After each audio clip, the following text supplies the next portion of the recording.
Hi అందరికీ కార్తీక పౌర్ణమి శుభాకాంక్షలు. ఉసిరి దీపం వెలిగించాము, 365 ఒత్తులు కాల్చాము. ఈరోజు ఉసిరి కొమ్మ తెచ్చి పూజ చేసుకుంటాం కదా, కుదరని వాళ్ళు ఏదైనా గుడికి వెళ్ళి కూడా దీపాలు వెలిగించుకోవచ్చంట.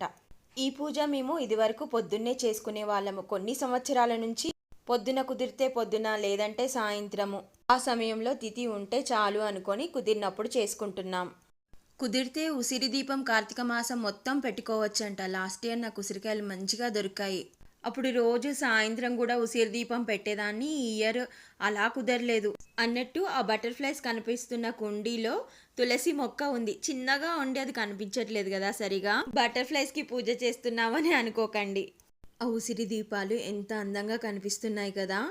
మా పండగ ఇలా జరిగింది. Thank you for watching. మీ పండగ ఎలా జరిగిందో కామెంట్స్లో పెట్టండి. Okay, tata, bye bye.